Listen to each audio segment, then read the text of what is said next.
A gentleman who needs absolutely no introduction whatsoever.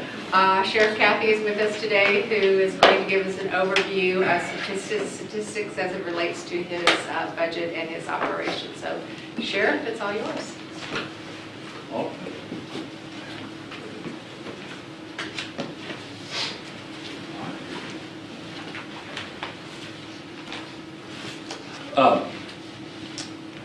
First of all, I want to say thank you for giving us the opportunity to come here today and tell you what we do and some of the things we do and how efficient we think we are. And it's because of some of the things that you've funded over the years, the county manager and the county commissioner. And we want to show you a little bit about what we do. We brought with us today an opportunity to our captains, all except one captain. Warren Stevens couldn't be here, he's on vacation, but Captain Mendel Miles is over the jail. And that's our crime analyst, Lori Kiker. She put a lot of these numbers together. And then Captain Cody Luke, Greg Thomas, the over patrol, Captain Luke's over the detective, and the school resource officer. Chase Colville is responsible for Indian Trail. And certainly Chief Deputy Todd Elmore, our budget director, Dottie Thomas, Robin Kirkley, our personnel, and Krista, payroll, and she put all these graphs and all this digitry together for you, because I certainly can't. And John Aldridge, our new attorney. And I do appreciate the opportunity to come here, and on the first, you'll see sort of the way we operate from the sheriff, chief, all the way down through there, and you'll see all the things that the different agencies, the different part of our agency that is involved there. I'm not going to spend a lot of time on that. You can look at it. But our school resource officer, we're going to talk a little bit about the school resource officer. This is school incidents in our schools through 17, from 2010 to 2017. I'm not sure exactly where we took over in funding. The county just cut out the school system funding. The county used to send money to the school system, and then the school system paid for the school resource officers, and Rick Yates made the decision that that was foolish, and we all in agreement just pay for the school resource officers, and we doubled them in the middle school. But you can look at what's been going on in our school system. As the school's population grows, so does the school system grow. But I think this is interesting right here. Elementary schools. Those are where we have to have law enforcement to take action in elementary schools. You can look in 2017, 182 incidents in middle school. And that's school resource officers that's coming from these schools to the middle schools. And I know it sounds like I'm about to ask you to put school resource officers in the elementary schools, but I'm not. But I do want you to be aware that somewhere down the road, that's something that you're going to be asked to think about. And you can see what it is. Think about the high schools, 362 incidents in the high schools out of 180 days. That's a lot going on in the schools. It's everything that you can think of. It's pretty amazing if you read the daily reports that come in, all that goes on in that school. But look how it's, with our population growth, I don't know exactly what it is. I can tell you that it's a lot to do with parenting. I'll just leave it at that. But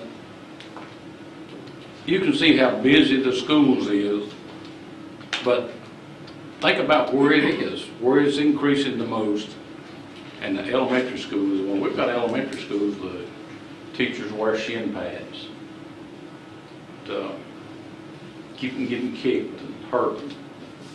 I mean, it's pretty tough in the elementary school. There's a little movement on, move people out of South Providence. put them back in the schools, you'll see that go back up again. So, Sheriff, what do you classify as an incident? What's the level of severity?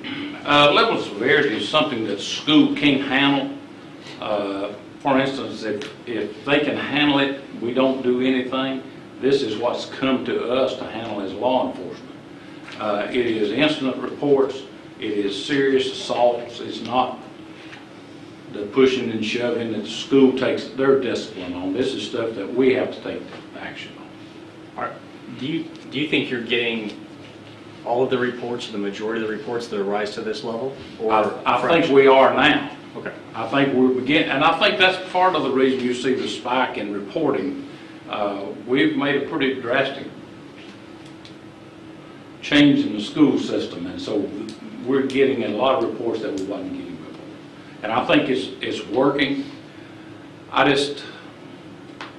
not sure what's going on in the schools. I think the community supports the schools, and they support their child up until their child gets in trouble. It's sort of like speeding in your neighborhood. You won't complain on everybody else till you get the speeding ticket.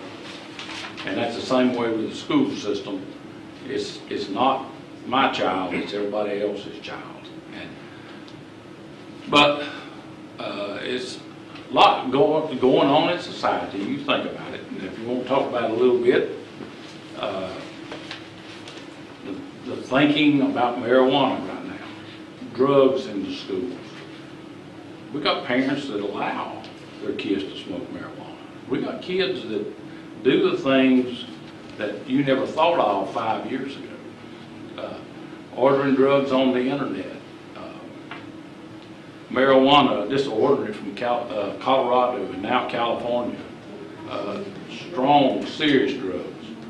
And parents don't seem to know that till it's too late. We're going to talk a little bit about it more when we get to heroin. So we'll move on.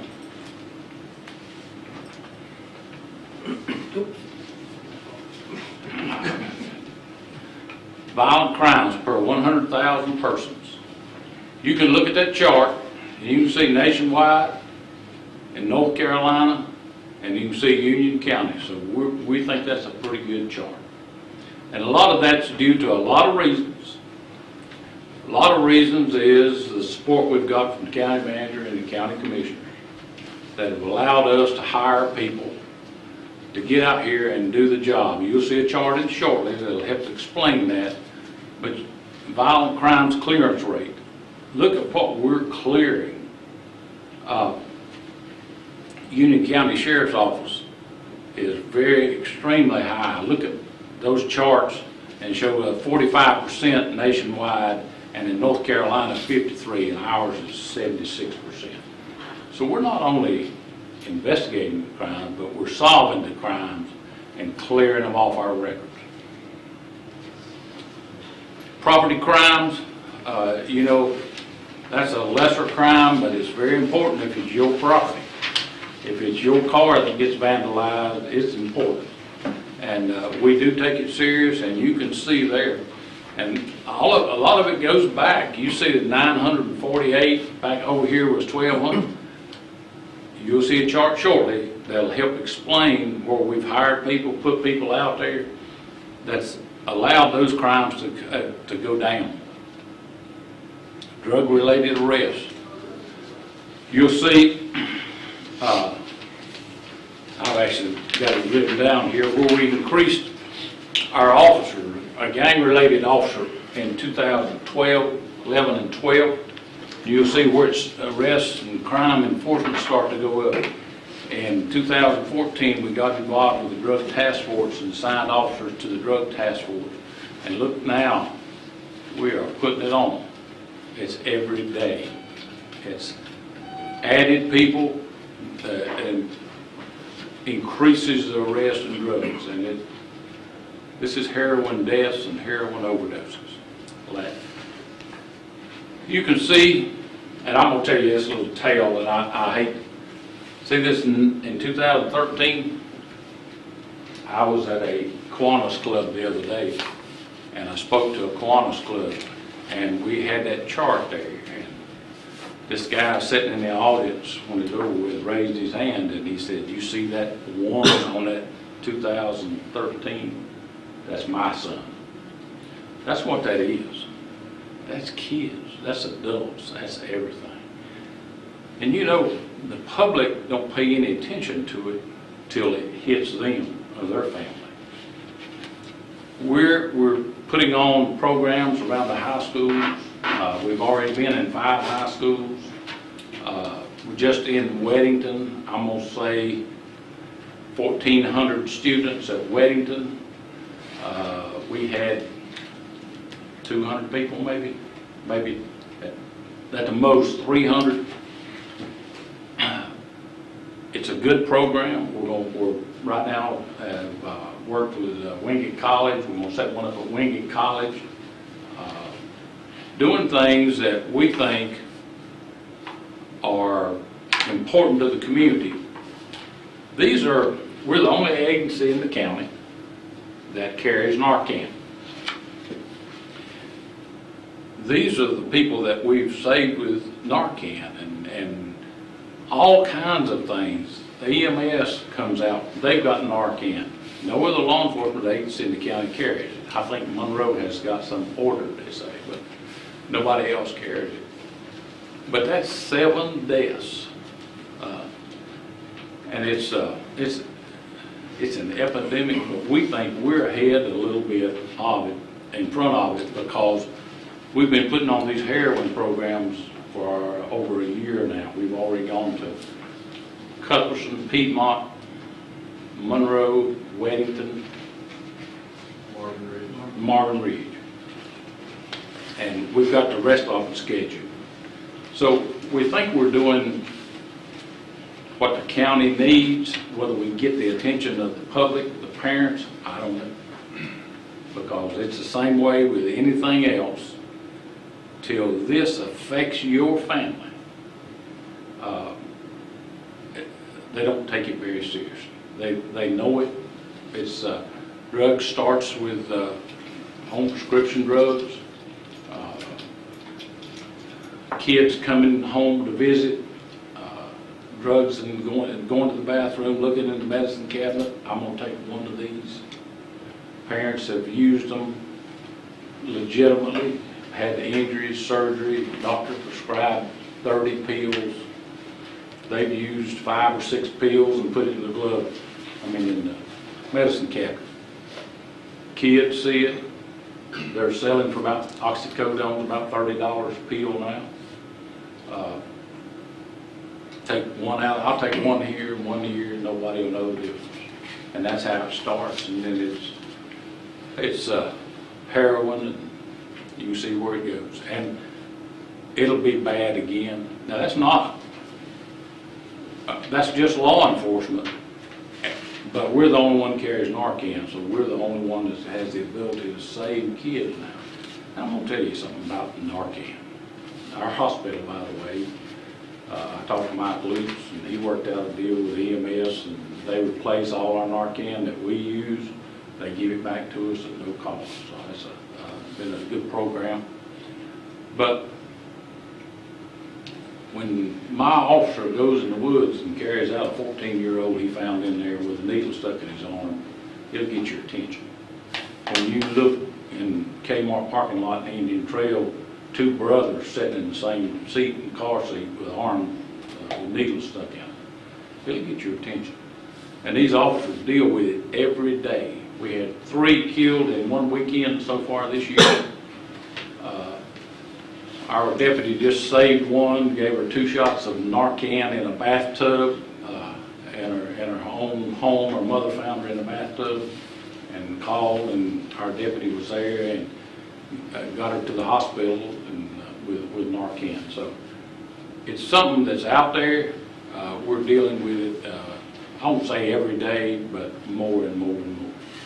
Sheriff, where do people, what you were saying about, people going into medicine cabinets, we taught a lady who, the kids in her neighborhood knew she was injured in a car accident, and at night, they would come to her house while she was in there. That's exactly right. And go through her medicine cabinets looking for these drugs.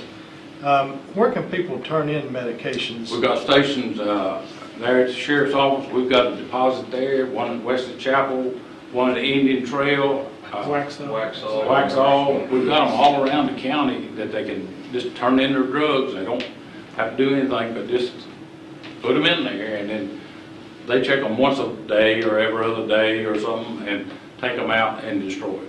We have to log them and do all the things that the state requires us to do, and then they're destroyed. So, but that's what they do. To be honest with you, they find a bottle, a medicine cabinet with maybe pills that's been in there for a year, and they take 2 or 3 out of it, and the next one, and it's just not long till they're hooked on this heroin.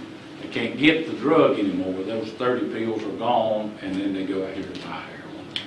So, yeah, Jeff, are you charging the opioid We overdoses are. too?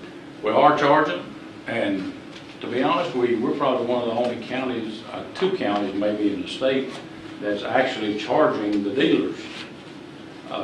When we find a dealer that sold a person drugs that's overdosed, we try to find that dealer and charge the dealer. We've got one in jail right now, waiting trial, and then we just send us the girl that sent us that she delivered the drugs, and she's got 7 or 8 years, I think, and she's in jail now. To show you how But these figures, they just reflect heroin and not the opioids, no, prescription. that's everything. Everything? Yeah. Oh, okay. And they, That's just here. That's not. oh, this one, just That's this just here. here. This That's here. not the.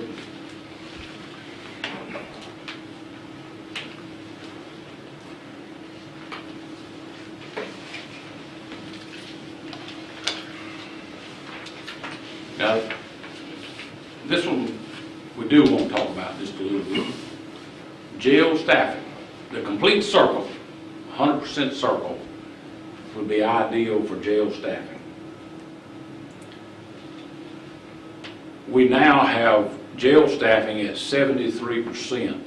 The 27% is BLET, DOC training, other in-service, leave, other things, so it depletes the 100% number by 27% all the time. So you'll see, and she hasn't seen it either, but you'll see that we're going to request 4 full-time jail positions this year.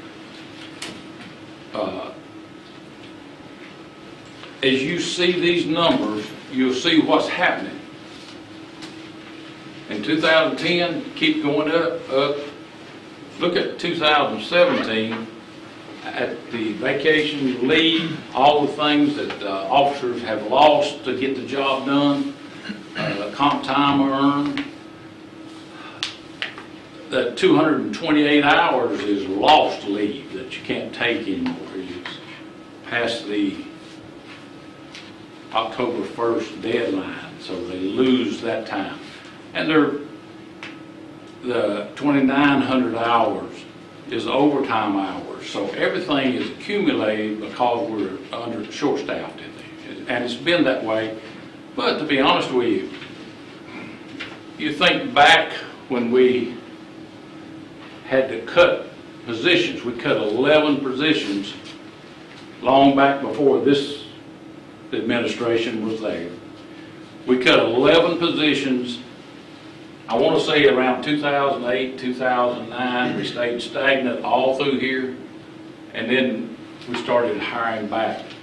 You remember, you was on the board when Kai wanted to always bankrupt and had to cut positions. Oh, I was off. Well, good. 2000 off in 2006. Mark that flag mark off. How to give you them positions there. Well, to be honest with you, we listened to it, and it wasn't unfair back then. It's just that we got behind, and we've had to try to catch up as time goes on.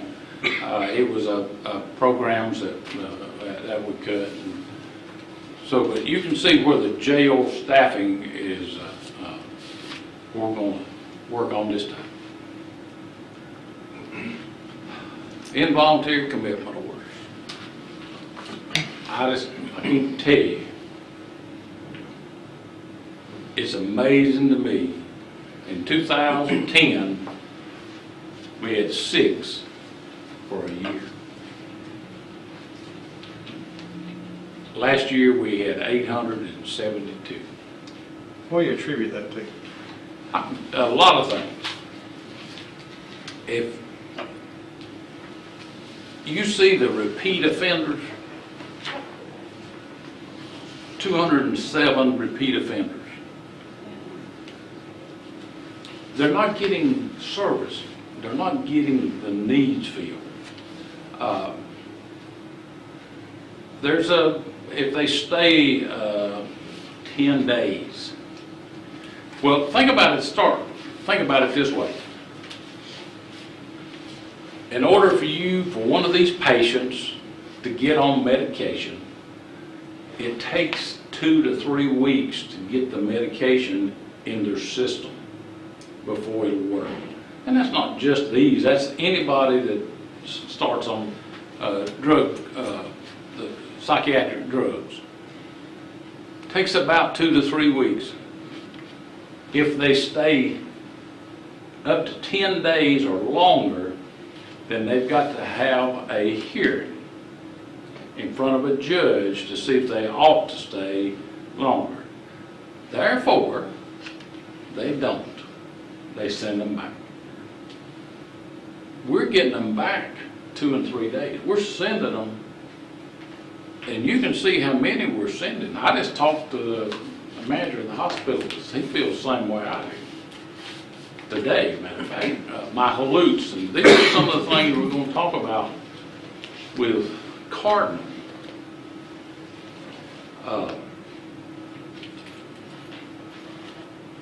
The facility on, I don't know how to say this any other way, the facility on Franklin Street is useless. I'm a big supporter of it. I worked hard to try to get it here. It's turned out to be absolutely useless. But they don't take our patients. We don't even deal with them. We can't even deal with them. We have to go straight to the emergency room. The emergency room takes them in. They've just now opened a new 12-bed area in the hospital, so we don't take up emergency room beds. I mean, we're in a crisis with mental health, and I don't have a good answer to what it is, except nobody is helping the patients.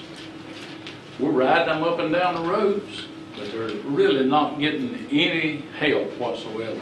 Well, between 2012 and 2013, something had to be different. Like when we look at the number of people going on Medicaid and or going on assistance for health care, when Obamacare came in and the penalties started, you see a dramatic uptick. What happened 2012 to 2013? Something had to... Well, I think one of the things is it's got a lot to do with money. It's got a lot to do with the easiness to get someone committed, but it's hard to get them paid. As the system works, and you go up there, and the doctor in the emergency room will sign a commitment order. That commitment order will have us transport them to some facility. We don't have a psychiatrist in the county, by the way. You know that. None. Haven't had. I don't know when we've ever had one. We try to use Daymark. Now they're using a Skype psych out of the jail north or jail central in Charlotte, hospital in Charlotte, and they do video assessments. So between 2010, 29, 84, the system began to realize that they could commit and make money. I don't know how to say it any other way. It's all about the dollar. Look at the money that's going into this system over here.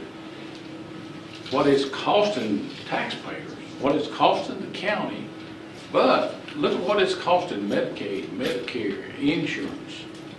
I mean, it's costing everybody. not just us, but it's costing everybody. And where that money's going, I don't know. But it's, well, just look, the hospital opened up a 12-bed facility up there. And they've got to have it because of the emergency room. We're taking up all the emergency room. So, Mr. Rushing, between 12 and 13, they just told me that it was better training and better documentation on our part. Yes, sir. Probably. Absolutely. Go Because ahead. I'll be honest with you, prior to that, we had some commitments, but we started noticing in 11 and 12 that, hey, we're starting to see more and more and more of them. And on our end, what we do is a field contact in the computer, so that's what we have our guys to do. So if we do one on Greg Thomas, then that way we've got something that logs him in there, because otherwise, you're basically dealing with a local issue that we're having to, by statute, transport these folks to the hospital and across the state to. So since we didn't really have a crime, so to say, that was committed, we use a field contact, meaning that we had contact with this person, that was what it was about. So the numbers in 10, 11, and 12 aren't a true accurate representation, because that's only what we imported into the system, not really having a crime, if that makes any sense at all. It's where we started picking up on, hey, we need to start tracking this, because this is going to become a major issue. Similar to the schools, it's not like there's a growth, but there's a probably better report. this is not a growth issue. I think it's a lot of things. Like Chase said, we're better trained. We've sent our officers to CIT training. We've done the training to recognize the mental problems out there. We try to deal with them. And I don't have a good answer. I wish I did. But you can see that it's, we got vehicles on the road all the time, delivering people all across the state. I don't know how many places we go.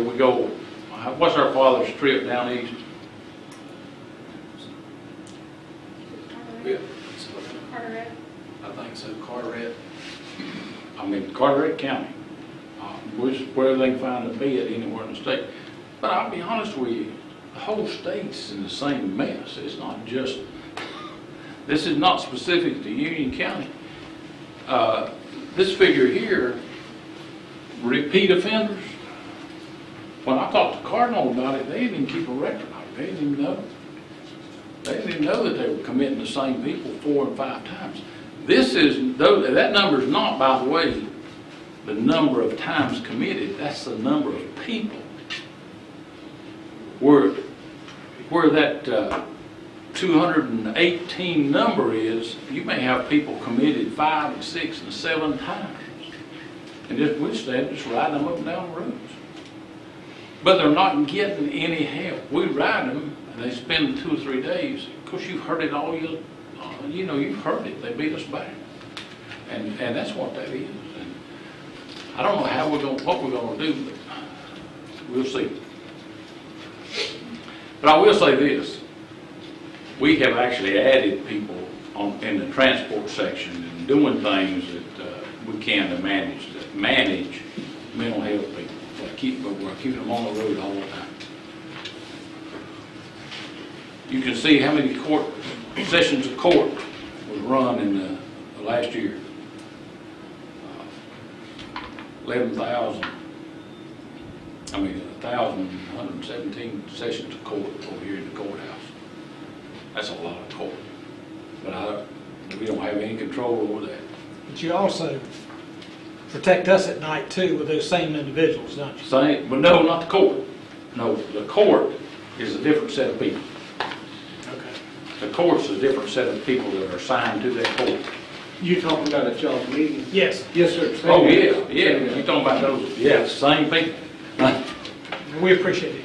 Oh, yeah, I thought you was talking about at home. No. You wouldn't have enough officers.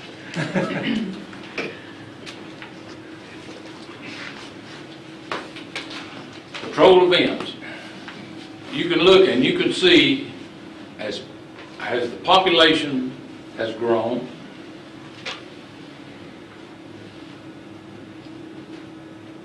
our officers have grown. Calls for service are coming down. They went up.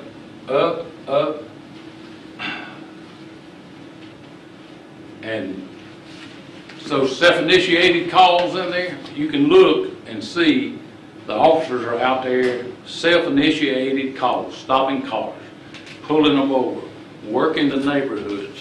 What you doing on this bicycle? You live over in Brandon Oaks. No, it's the other way. What are you doing over in Brandon Oaks? Those are the calls that push your blue line down. The people that are out there being proactive in law enforcement and answering those calls for service. But you can see how it follows the population. And so does our hiring process.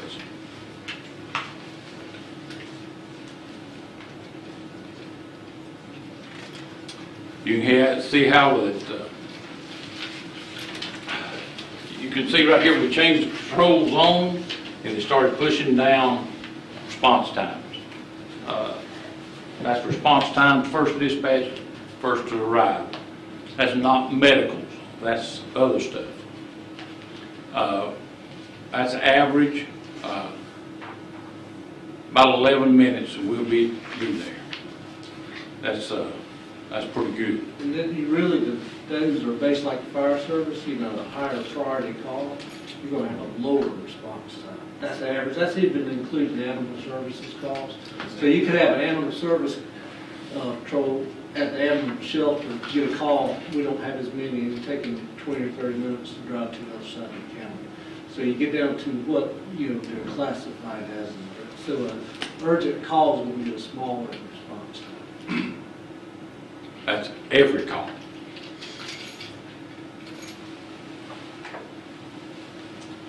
Wrecks.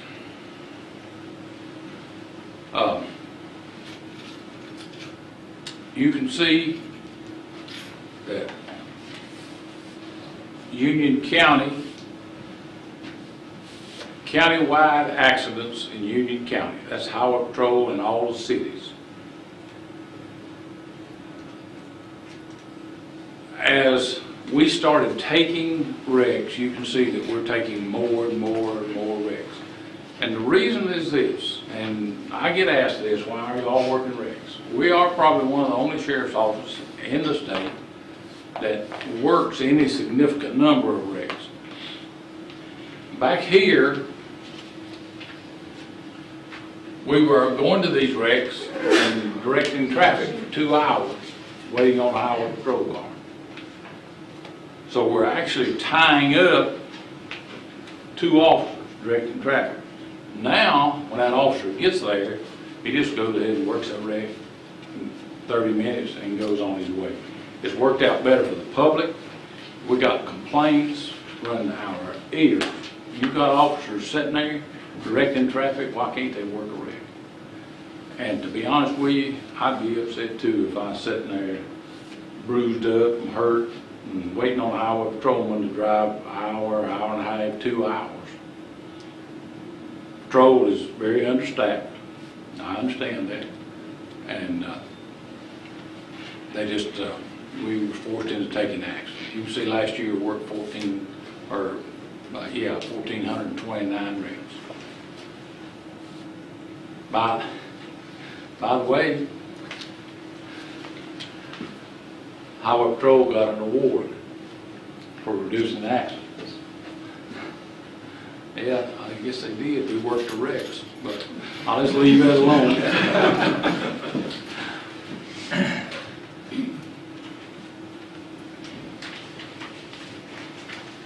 There's animal services. You know, a lot of things have happened with animal services.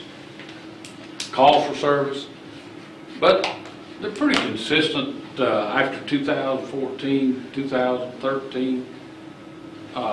Educational programs, right people in the right place, and doing the things that are the best for the animals, yet running a county shelter. So that pretty much speaks for itself. Civil papers, you know, civil papers follow the economy. This economy's up, people paying their bills. It's coming right on down. You can see where it's sort of leveled off. But civil papers pretty much follow the economy. You can see population, the budget.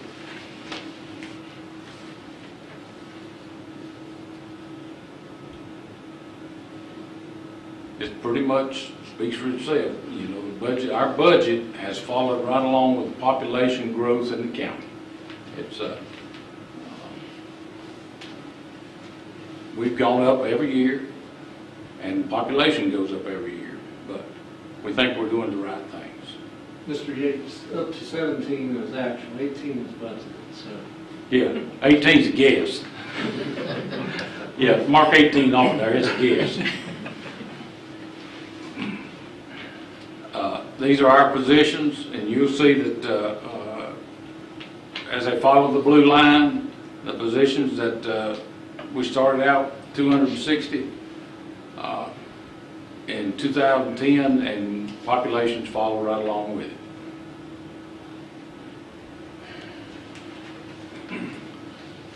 Employee changes.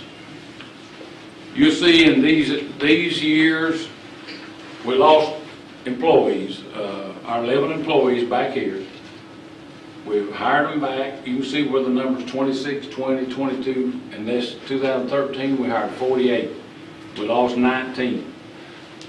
But you can see right here where we did the market adjustment with the pay increase.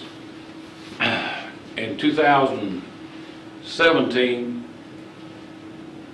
we hired 31, along about the same thing we did in a little more hiring, but we're about the same as we are.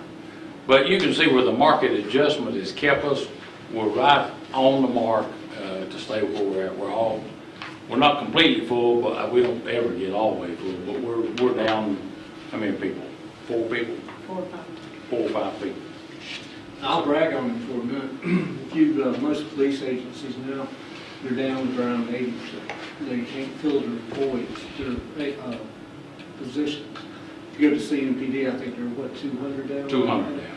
So because of the pay, good leadership, good training, good people, and funding by y'all, we're able to stay. That's about as full as you can stay. Because once someone leaves for any other reason, the ladies over there get somebody in there. So that's where we think we can't do any better than that. So We think we're right along where we should be, and like to continue right along that way. That's it. Anything you want to ask us, I hope somebody knows. But I think we're doing the right thing for the citizens. I think we're moving in the right direction. But I don't want to underestimate, and y'all funded it. I mean, y'all fund these positions, you fund these programs, you fund the school resource officers and animal services. So, and I'll say this, regardless of who's been on the county commissioner, law enforcement has had their full support, every person. So, and all our county managers have been full support of law enforcement. So, ask any question, not you, Jeff. On the involuntary commitment slide, I think you had 207 up there as a repeat. Do you know how many people make up that 207? I don't, but I can get That's actually. That's just people, not the number of times. That's just They people. did it at least 2 times. That they got committed twice, the same people. Okay. So out of that 207, you could have one of them that went 5 times. We had that. The highest we had was So that was just the number of people. One person hit 14? probably about 15 to 20 people that did 14. So 1 year, one person went 14 times. That's a really good number. You can't make any sense out of it. And you can't pin it to our county and put blame on our county because we're trying to do the right thing, but they're not getting help, and we're just resolving it. Any thoughts on how to reduce that number? So when I look at it, not only do you have the issue with the commitments and the repeats, but you have officers that are driving, if I read that right, 180,000 miles a year. So they're taking out from their other duties and responsibilities. All that's true, but I don't know how we can't not take them. We can't, once they're signed, the involuntary commitment by the magistrate clerk of the court, or a doctor, then we're obligated by statute to take them somewhere. I think where we're dropping the ball is what they do when they get there. They're not getting any care, they're not getting their needs met, they're not getting the things that I think my family ought to get. If I have to send a member of my family, and I look around and they're back in 2 or 3 days, some quicker than that, then we know they're not getting any help. Would this be like drug issues too, or suicidal issues? or what? I guess a lot of it is suicidal. The biggest part of it is suicidal.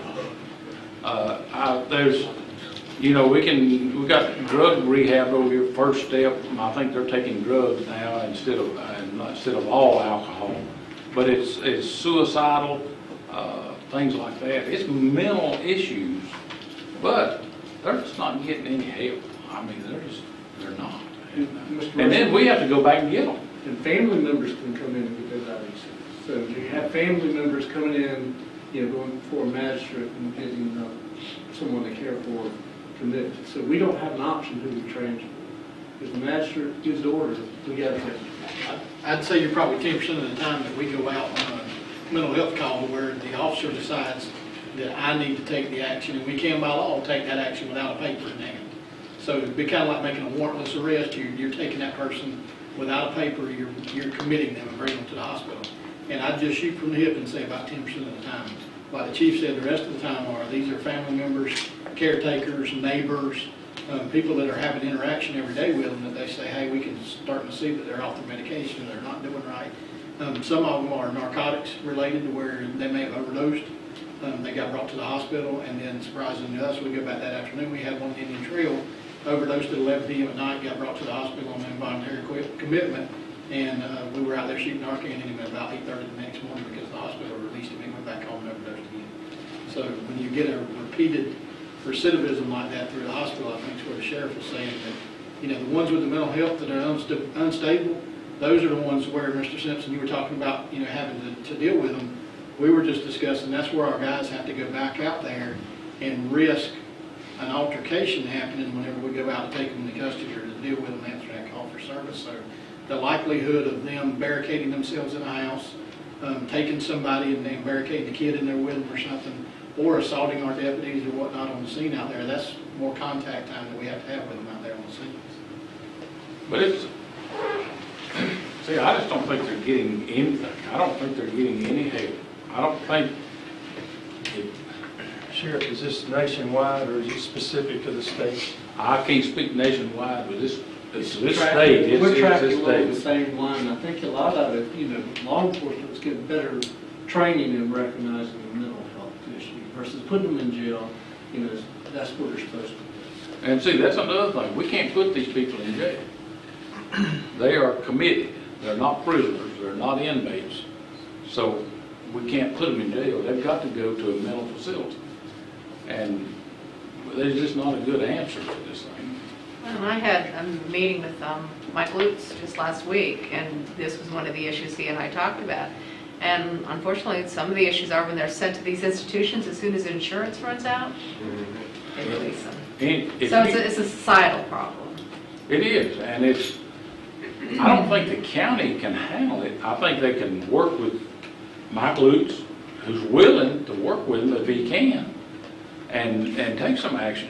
But if you've got a person that don't have insurance, there's very little help they can get throughout in the state of North Carolina. We can send them, and they'll send them back, and we'll send them again, and they'll send them back.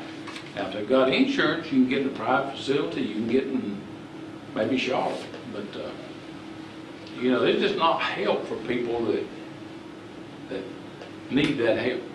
Would it help if we recruited or tried to find somebody that was a psychiatrist to be involved in the county? Would that save that mileage and your deputy's time? And Well, these are the things that Mike Lutz and I talked about, was that these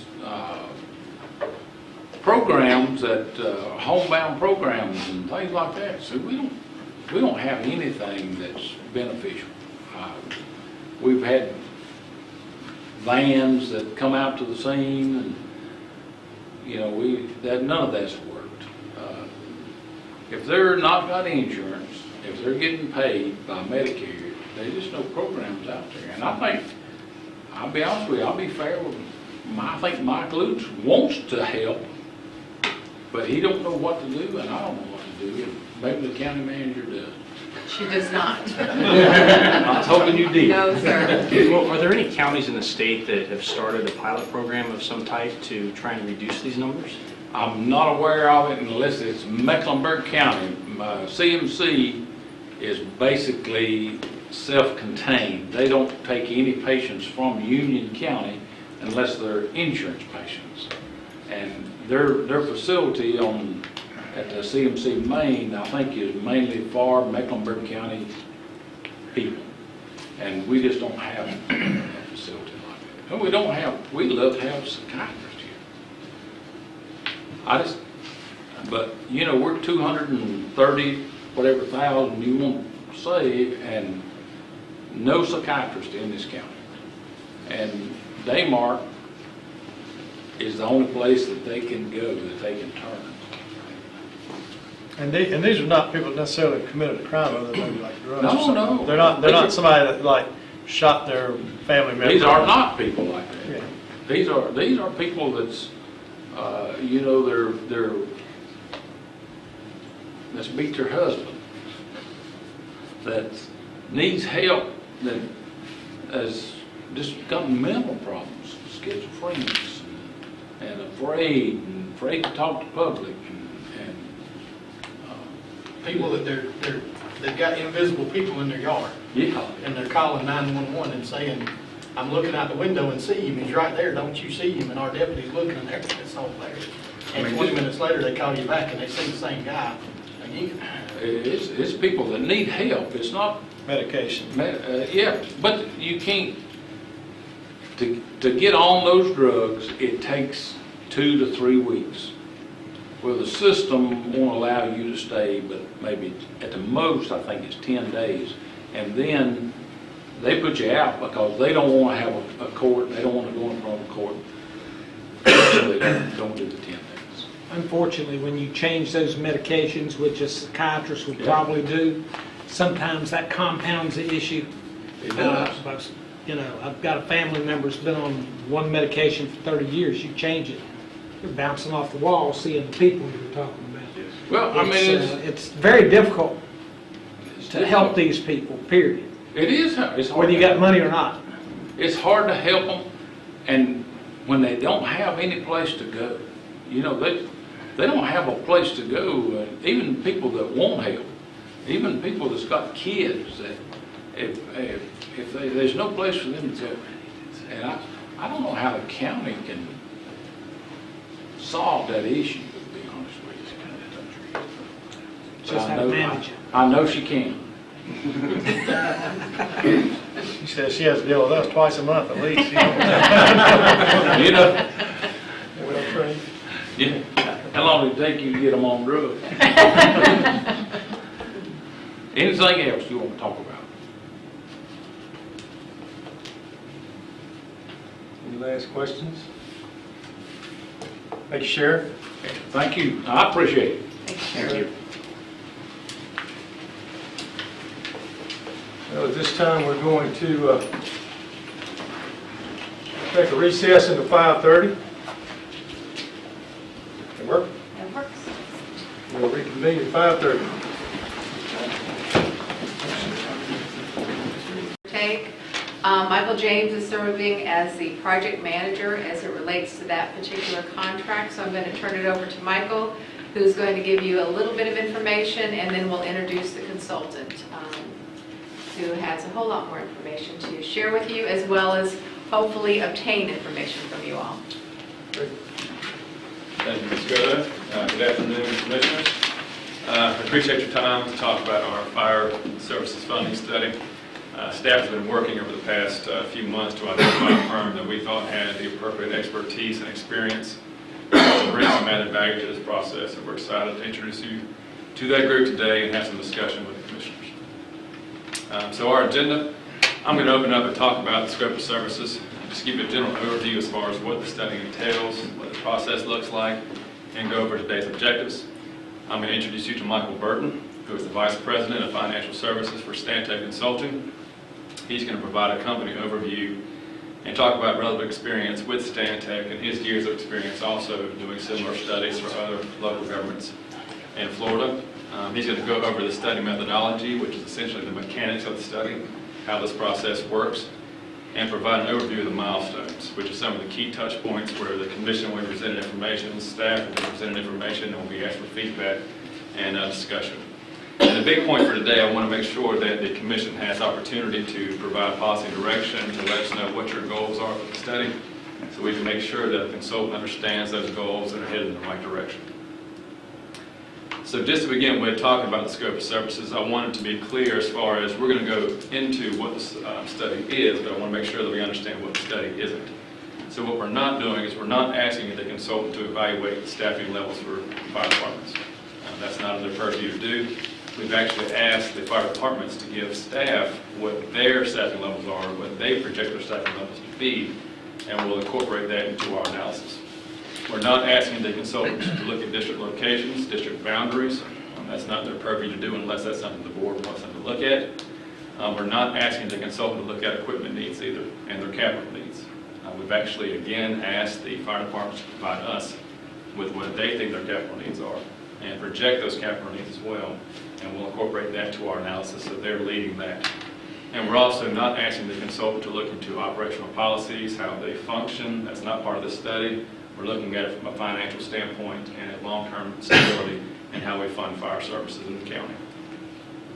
So just to go into what we are asking them to do, they are currently analyzing our funding methodology we use currently. We've been working with finance and tax administration to go over the information and provide that to Stantec so they have a clear picture as to how we operate now and how we're structured today. They are going to propose a few sustainable alternative funding strategies to the board for you guys to consider. And we made it clear to them we want to make sure, based on the conversation today and the conversations we'll have to come, that what they recommend supports your goals and your objectives as a county commission. So we'll make sure we have those discussions today. One key note we brought to them is that we also want to make sure that through this analysis we achieve as much cost burden equity among our residents as possible. And Mike can go into more detail about what that means, but that was a stated purpose for him to look into. So when he does his calculations, his analysis, that he focuses on making sure that he maximizes that as much as he can. And of course, again, we're looking at long-term stability, 10-year projections and beyond of how we fund fire services, and that the model that we choose at the end of the study, the report that comes to the commission, that it supports your goals and objectives. So again, what we'll do today, we'll introduce you to Stantec. Again, Mike Burton will talk about his experience and expertise. We'll walk you through the methodology, the key milestones, and again, the most important part is getting commissioner guidance and input. So while we're here today, we wanted to make sure that before we kick this project off, that we take a moment to have a consultant come before the board so you can meet who's going to be working with us, and that you all can provide feedback to us and give guidance to us and the consultant as to where we should be headed, what objectives the board has. So just some questions we think about while Mike is talking, just as far as what concerns you have as a commissioner about how we're currently set up. What things have you thought about previously that you would like to fix or change about our current methodology? And really, what would success look like for you as a commission? As we go through this process, go through the analysis and the detail, what does the successful process look like to you? And also, what level of stakeholder involvement does the board want during this process? And we're actually going to meet with the fire commissioners, or the fire chiefs, Wednesday evening to kind of do something similar to what we're doing tonight. Provide information about the study, to let them know what the process looks like, the methodology, where they'll be involved, so they can have communication about the process as well. So we're taking that and running with it, but we want to hear from you guys also today as far as what you think is important for stakeholder involvement. Is that this Wednesday or next Wednesday? This Wednesday. And obviously, any other concerns, issues you have from a board perspective, please let us know that. We want to make sure that we incorporate that into this study. So with that, I'll turn it over to Mike Burton with Stantec. Is that right? That's forward, right? Okay. then. Yes, sir. Thank you, Michael. Mr. Chairman, members of the commission, it's a pleasure to be here. We appreciate the opportunity to give service to you on this study. I'm going to just tell you briefly about us and a little bit about our background and our approach to this study. And then, like Michael says, I'm very glad that we're meeting with you now. Oftentimes, we don't have the opportunity to talk to the governing board until later in the study, but we just had our kickoff meeting this morning, so this is a really appropriate time to get your input as we're formulating our approach and our potential solutions. I formed Burton Associates 29 years ago, and we specialized in local government financial consulting. We have a specialty in utilities, and we've actually have done some work for the county in that area. But we also have a general government practice. A significant part of it is looking at fire funding analysis. We were acquired by Stantec in May of 2016, and we're now the financial services group within Stantec. We have the same people, the same officers, the same expertise and experience, but we are a confined group within Stantec that provides these type of services still. We specialize in fire services funding. We are very familiar with the different options on funding fire services, whether it be general fund, special assessments, or fire fees. We've looked at all of those ways. We understand that North Carolina has a relatively restrictive environment within which you can work in terms of what your options are, and that's one of the things we're becoming familiar with as we're getting into the early parts of this project. We don't want to identify options with you that aren't feasible, so that's a very important part of this. We've completed over 25 fire services funding studies, whether they be for general fund assessments or fire fees. We've worked with counties and cities and special fire districts. Most of our work has been throughout the state of Florida. We have done a recent study for the city of Savannah, Georgia, so we are familiar with adapting the whole concept of the funding to the different constructs within other legal environments. And you have a fairly complicated situation here based upon our kickoff meeting and our understanding. And so I am very curious to hear your input today about what your goals are with regard to this. One of the example studies that Michael asked me to tell you about is this was a fairly complex study. It won't be relevant to exactly the same principles associated with you, but it is a little bit complex. I'm going to tell you a little bit about it. The city included a large number of vacant parcel platted lots. City of Cape Coral, I don't know how many of you know about it. It's a city down on the southwest coast of Florida. General Development Corporation came in many years ago and platted a whole bunch of lots and brought a lot of people down from the north and put them in a small room and turned the heat up and sold them their dream in Florida. And a lot of people bought it, and they ended up finally becoming a city. But what they have is they have a lot of vacant lots, which and they're scattered, so they have to have fire resources all over, and it's pretty diluted. And the normal mechanisms in Florida to fund that did not really have a very good way to get vacant lots in on the funding. So we proposed an alternative cost apportionment method. It was based upon the availability of fire service, because typically down there it was a calls for service. The more calls you had as a customer, as a property class, the more cost you had to incur. But people get benefit from the fire services whether they have calls or not. You get insurance and you get the ability for a 24/7 response to suppress a fire. We proposed this new methodology down there, which seemed to fit the city of Cape Coral much better than what it was done before. It was challenged by some folks locally at the circuit court level, and then it was appealed to the Florida Supreme Court. It's strange, in Florida, there's only two kind of cases that go straight from the circuit court to the Supreme Court without going through an appellate court. One is the death penalty, and the other is special assessments, death and taxes, I guess. It's a strange situation, but both of those, they were upheld at both levels of the court, at the circuit and the Supreme Court, and I provided oral and written expert witness testimony upon which decisions were based in those two court proceedings. We're meeting with you today to understand your objectives and the desired outcome of this study, as Michael first stated. This is the beginning of the process. We are in the process of reviewing the current fire service delivery configuration that you have. We went through a good bit of that today.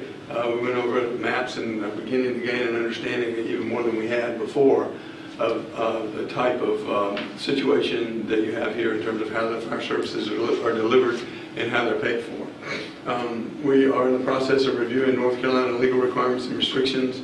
We've done a good bit of that. We reviewed your statutes that apply to this. We discussed this with your county staff. So we're gaining a pretty good understanding of what you can and can't do in North Carolina with regard to funding fire services. We want to get your input about this, about meeting with stakeholders. We don't know how much you want to do that, who you want them to be. And sometimes it's a formal process, sometimes it's less formal. And we'll take your guidance on that. And I can share some of my experiences I've had with that too also, if you'll be interested. The evaluation of the current fire services is going to look at cost of service and level of service. Level of service in terms of equipment. Now, we're not going to say what equipment you need, but what equipment is available. And I assume that it's fairly consistent throughout the county. And response times, those may vary based upon densities, whether you have rural areas in the western part of the county is a little bit more densely populated, so those things may come into play, and any other characteristics of the service area that may come to play on our evaluation of what a proper or the best funding scenarios might be for you. We're going to look at equity of cost per parcel. I want to go back to that. We might have used the word equity earlier, and that's very important, but there's really several things. There's equity, and most people say equity means equal, okay? And then there's fairness, and sometimes fairness is not necessarily equal. It's fair, it's proportionate to the cost to serve or the benefit you receive. And then there's the other issue of affordability. So we want to consider all these when we're looking at this, and they may vary in different parts of the county.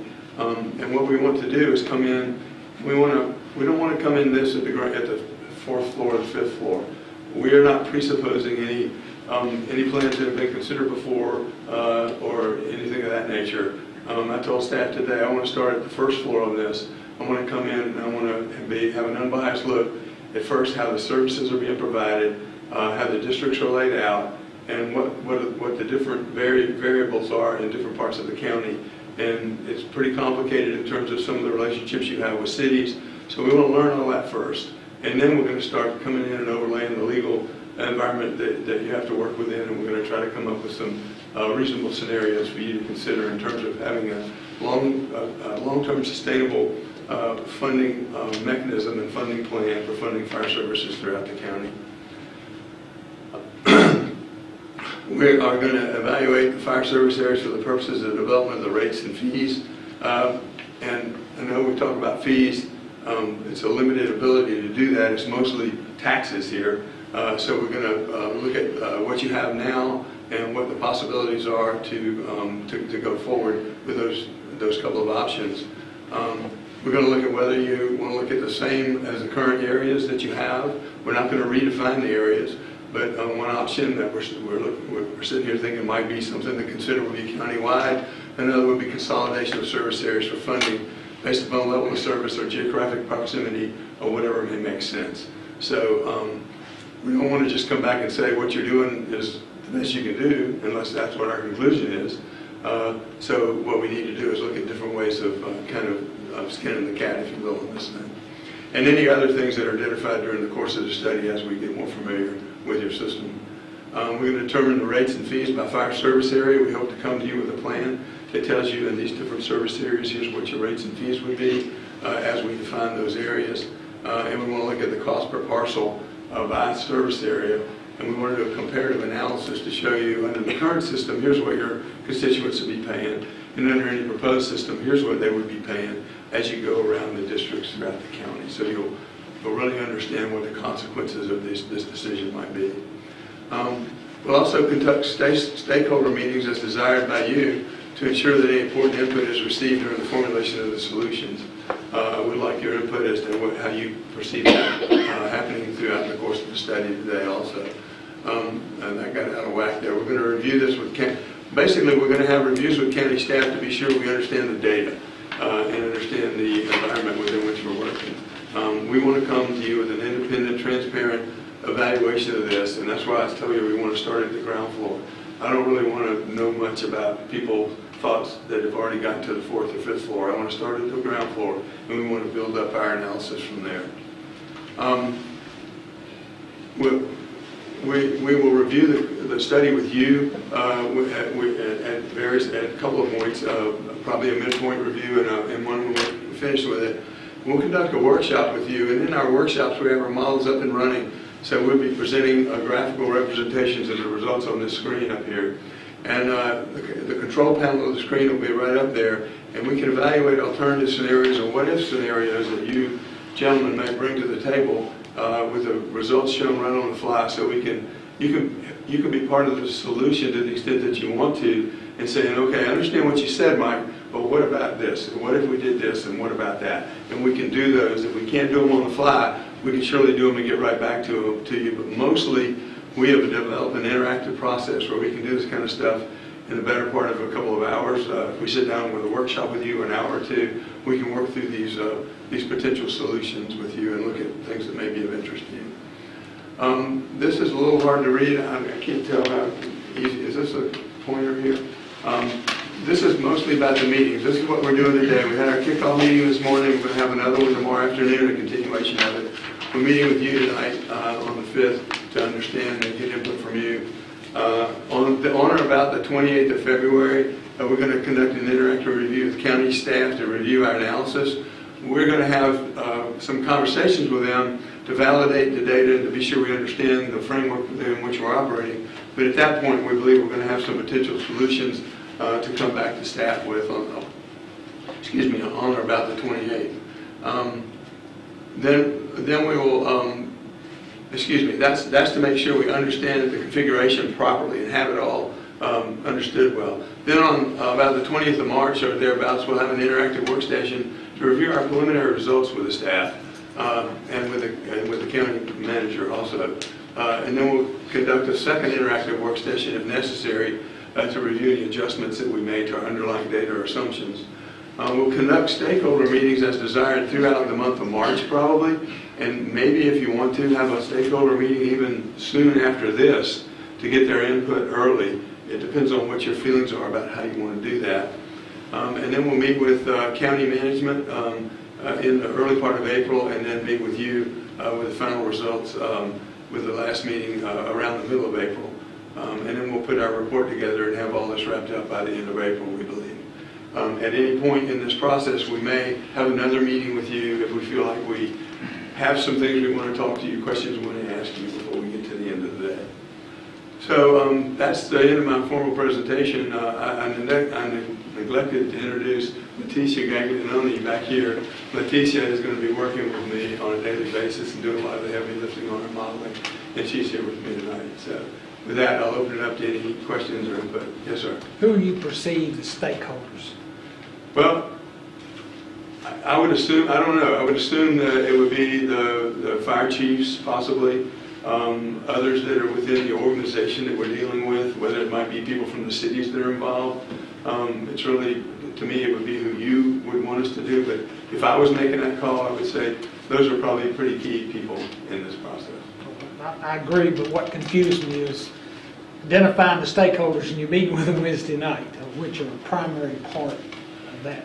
We've kicked this can down the road for 4 years now, so it's time to come to conclusion. And part of that difficulty has come with the board's opinion of what's appropriate and what staff's opinion hadn't been in line. I would ask that Michael and your project team that worked this, that you'd include some commissioners. And that way we have both sides presented. I think that's key because Union County is we're one of 2 counties in the state that have what they call fire fees. If you got a $25,000 trailer, it's $100. If you got $1 million home, it's $100. And it's not working. So that's part of the difficulty. And so I'd like to volunteer to work with you. I've worked very closely with the fire departments. Manager clearly understands where I'm coming from, but I think this is probably one of the biggest challenges this board's had since at least I've been on, and we need to fix it because you've got the urban part of the west, and you've got the rural part of the east, and one's fire tax and one's fire fee. Right. and trying to come out, and then there's some state laws in 153 that are restricting how we can do it. Right. Well, I appreciate your input, and I would love to have your involvement in this. And I think you just pointed out one of the things I was talking about earlier, the potential difference between equity, which is the same, and fairness, which is, maybe different than exactly equity. And so we want to look at it and understand those concepts first. Even if the existing legal environment might let you get to that, we want to understand why it won't and how it won't and how we can work within it to get as close to that fairness as we can. So, but I don't think we can start with being confined by the legal limits. I know they're there, but we want to think like you're thinking about. Is this right? Is it fair? Is it equitable? So.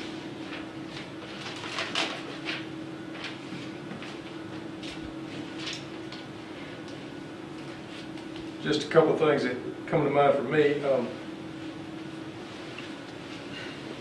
One of those is relative to capturing all property. It's my concern that there may be, or is property out there that's not being a part of the system, not funding a part of the system. So we want to be sure and do that. Richard mentioned fairness. He gave you the example of the $1 million home. The trailer, certainly that is part of the problem as well.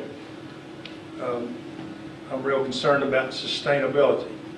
Our cost here for fire service has grown exponentially over the last few years. And as we look into the future, it's only going to grow. So we certainly want to focus on sustainability. We don't want to be back in 3 years or 5 years trying to find some other new model, because the last one's run its course and now we need to change and go another direction.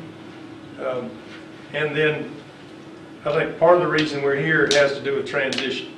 As we've been a growing county, and we've grown from west to east.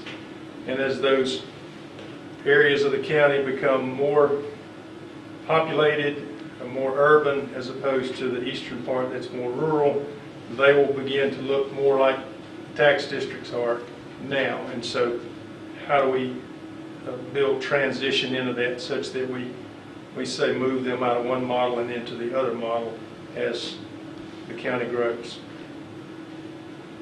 Excellent points. We are going to look at the sustainability, financial sustainability. We're going to be getting all the financial data for each of the fire departments, and we're going to be looking at those over a 10-year forecast. So we're not going to just come up with a solution for this next year, because things will change and equipment needs or whatever. You mentioned you're going to get the equipment operational needs from the fire departments. If those are going to be increasing over the years, we need to understand how that's going to affect the solution. And not only what the solution is going to look like now, but what it will look like in 3, 5, 7 years down the road. So.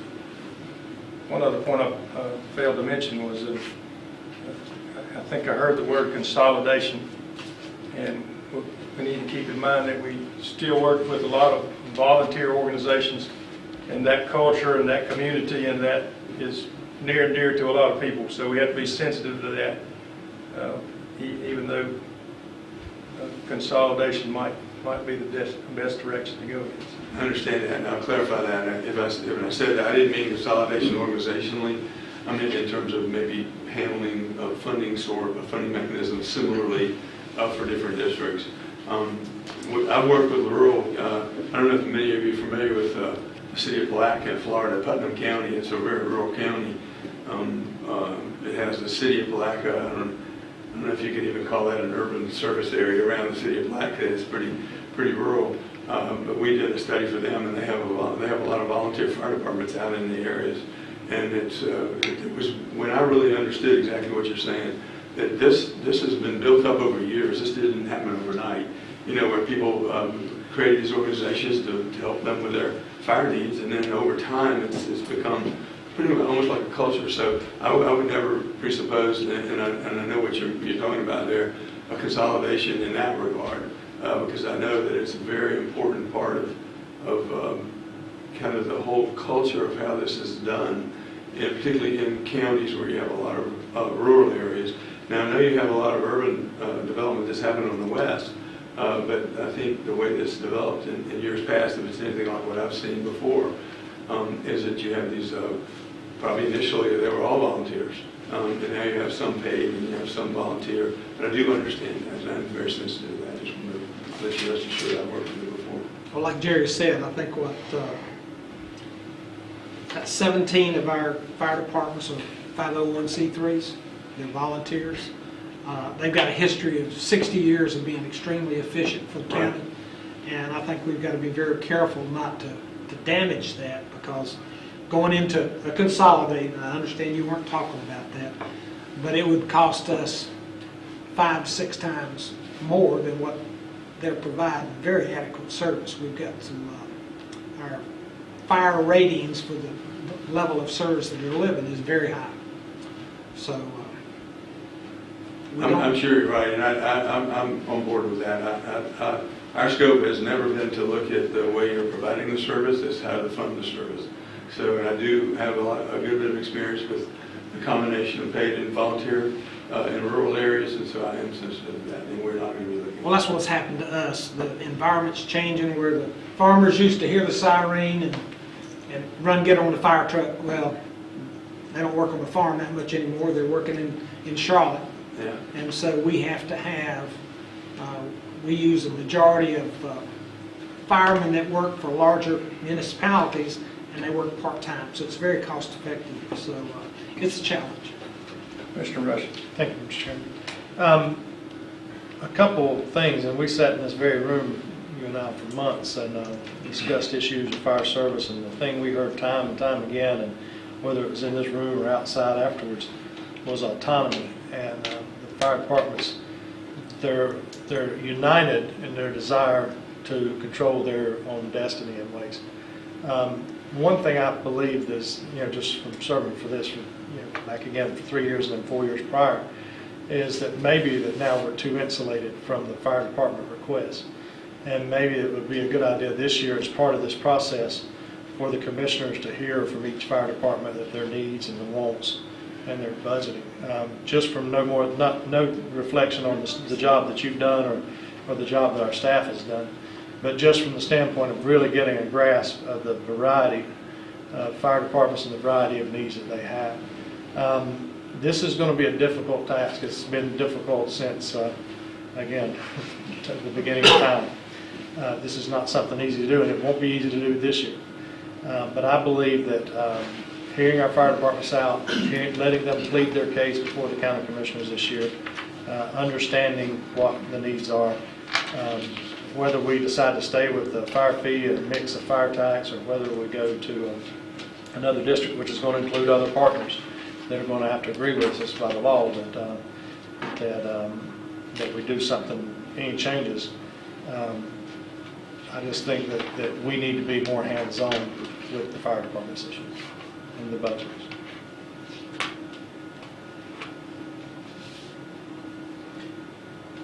And I guess my thought would be, since we've done this several times and we haven't been able to come to a consensus, I would say while we respect all the different volunteer fire departments and the way they're set up, is that we don't use that as a sole basis on whether something works or it doesn't work. That really all options are on the table. I mean, at the end of the day, I think our goal is to deliver the best service to the residents at the best cost. And my ask would be, put all options on the table. We can discuss it, the good and the bad, but even if it's something that doesn't seem like it would work, if it makes sense, then at least let's have that discussion and see if we want to go down that path.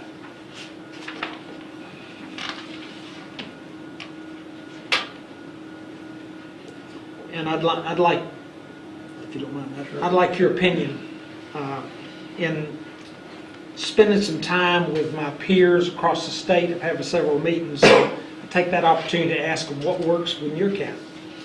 And one of the things that I see as our big failing is each one of them comes back and talks about a type of fire commission that makes recommendations, reviews, and does a lot of the work before it gets to us. Our fire commission has been very ineffective. And I'd love to have your thoughts on that concept. And it helps as kind of like part of a group that self-rules. One of the commissioners I talked to, and he says they got one that has X amount of mayors, X amount of fire chief, and then business representatives in the community. Said it works very well. So if there's something that like that, we can make improvements. We had a fire commission, and the commissioner sat on it. Well, he backed off, and it stopped meeting. So, it's kind of like the other advisory committees we have. I'd like for you to look at that and see your thoughts. Okay, I will. I guess just off the top of my head on it, I've had mixed experiences with that to some extent. City of Fort Lauderdale is a client of ours, been a client for a long time. They have a formal committee called the Budget Advisory Board that kind of does what you're talking about. They not just for fire, but for any major decisions that come to the commission. And the Budget Advisory Board, everything we've ever done for them, and we've done quite a bit for them, goes to the Budget Advisory Boards first, and then the Budget Advisory Boards makes its actually, they may actually interact with the consultant, and that causes some changes to the analysis to be done, and then they actually make their recommendations to the board. Board doesn't always take them one for one. I remember one time they did recommend the board to do two things, and the board did one but not the other. But the board relies on them, and it's a real good process there. I've seen it work on utilities too sometimes, where you have a advisory committee. You have to be careful about my feeling is you have to be careful about the complexion of it, because if it's too broad, it's too just general citizens and whatnot, it can get a little bit hard to manage. But if you have people that can make really informed and reasonable inputs to the process, I think sometimes it can work. But backing up what you're saying, one time, that's one reason I said if the board hears out the needs this year, especially, the need for trucks or capital or things like that, to get a better understanding. What I found is that we almost have a shadow fire commission. And then after the meetings, you'll gather around and hear, that fire department doesn't need this, or this fire department needs that, or, there's lobbying going on behind the scenes, where I believe, honestly, if we had an open meeting with each individual fire department where they pled their case, and we heard it as a board, not from individuals later on behind the scenes, but we heard it directly from the people in front of the people, that would negate some of that. And I really believe that that's real important, to getting a handle on this process and getting a handle on the expenses of the fire departments.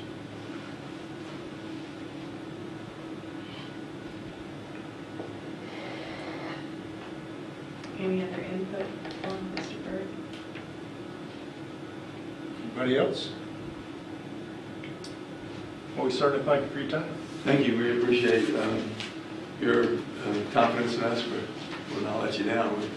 We hope to work very closely with you and everybody involved in this to come up with a solution. I know it's been a very difficult path, and it may not be a perfect solution, but we're going to try to help you come up with the best solution possible. Does the board need to take any action to determine what commissioners would work with this group?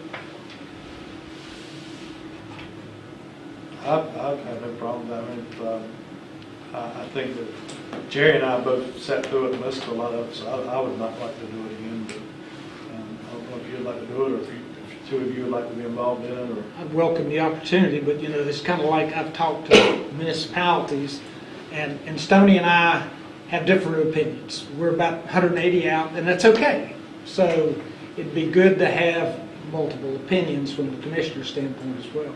Would you like to serve with it on that? Well, the way I view it is I would like the commission to be separate from this process so that we don't influence it. It's a completely separate piece, so that he can go through the process and his team to make sure that whatever is out there, we explore all options.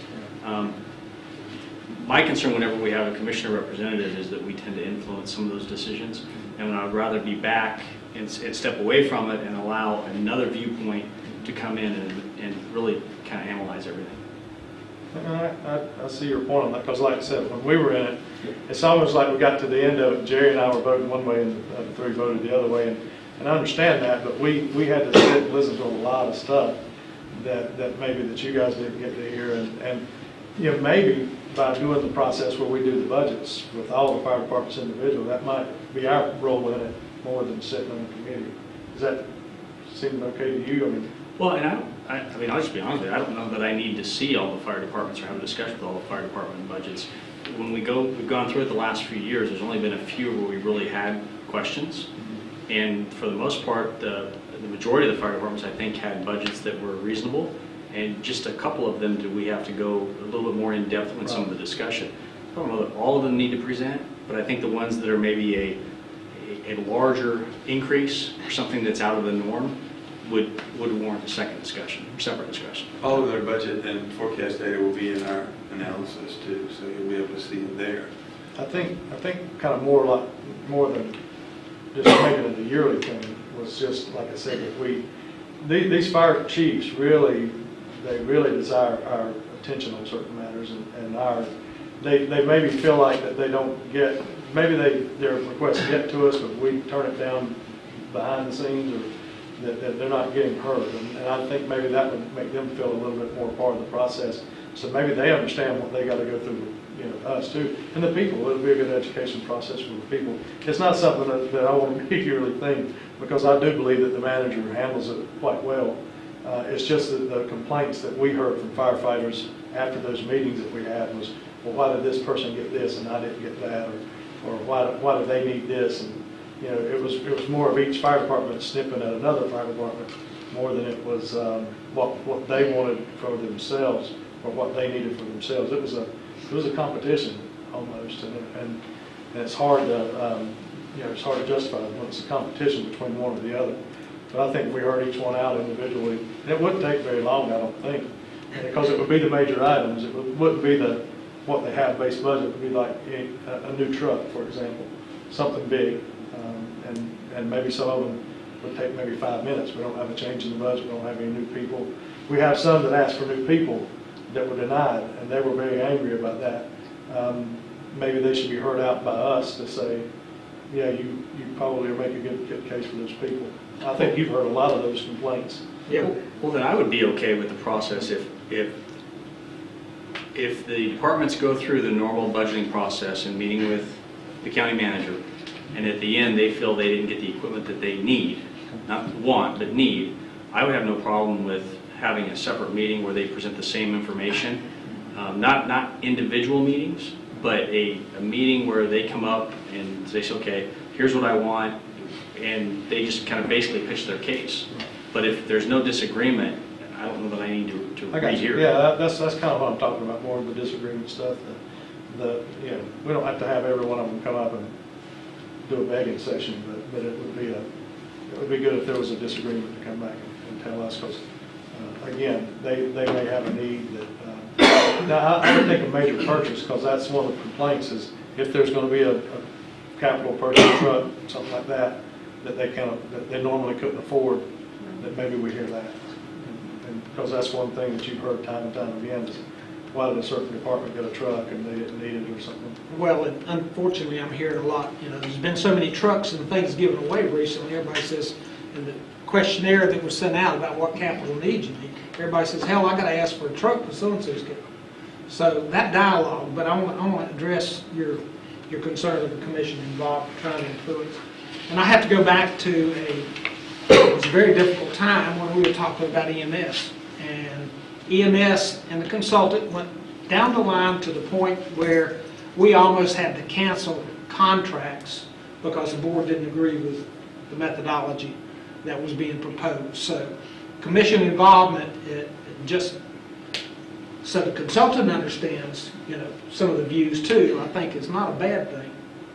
I don't want to get where, because there was people that thought they had jobs over at EMS that they got sent home.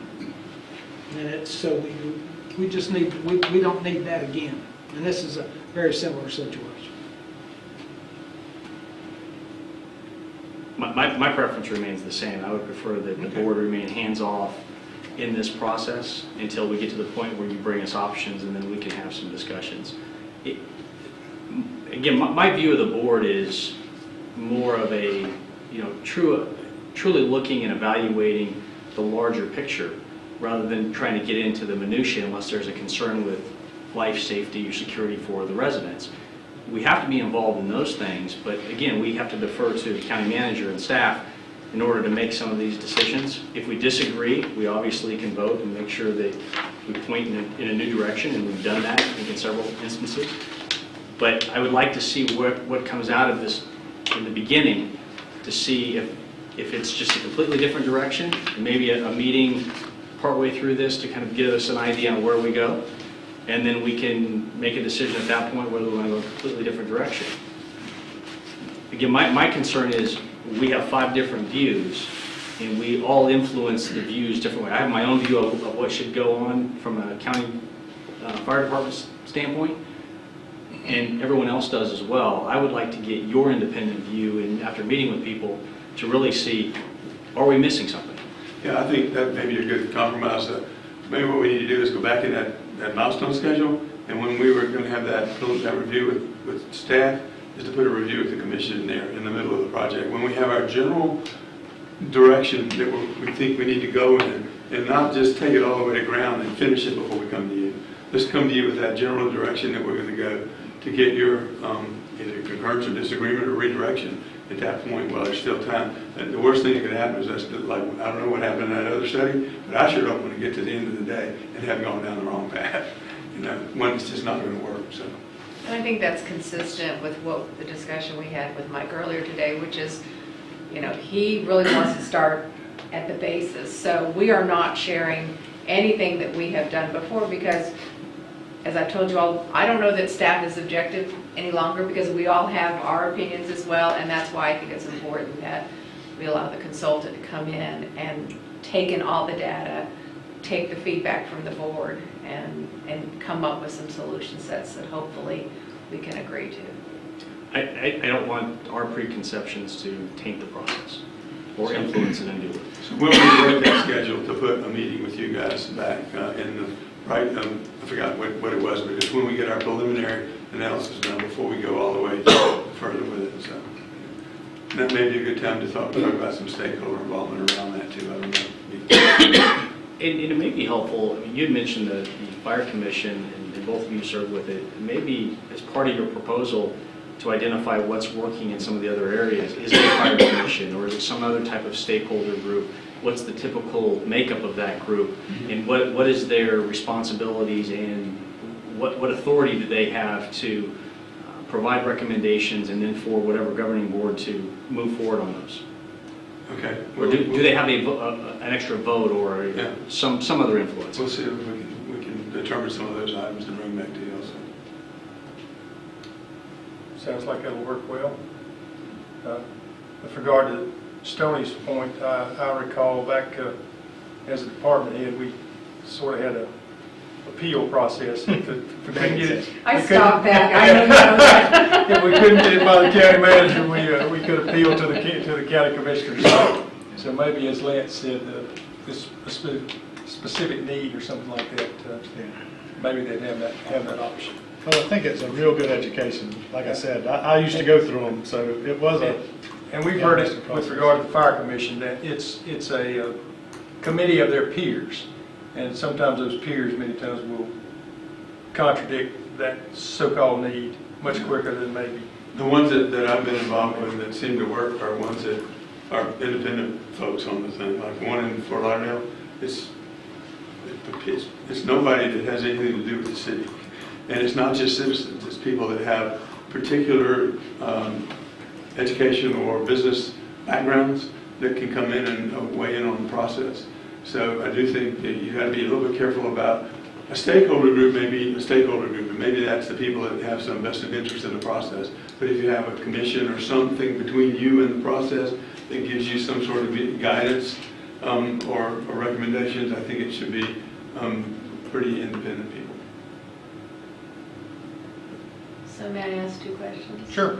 So based upon the discussion that has taken place, what Mr. Burton has suggested with respect to inserting a much earlier meeting with you all, is that acceptable to the board? Okay, and with respect to the budget issue, that as we go through the process, and I think their submissions are due the 19th of this month, as we go through that process where we have areas that we may not recommend something and they feel that, yes, we believe this is absolutely necessary, that we'll come up with a process so that they have an opportunity to have an audience before the board. Okay.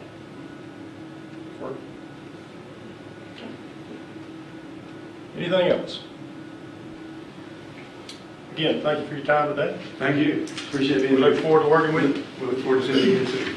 Thank you. At this time, I will move that we recess this special meeting and reconvene in the first floor conference room at 6:25.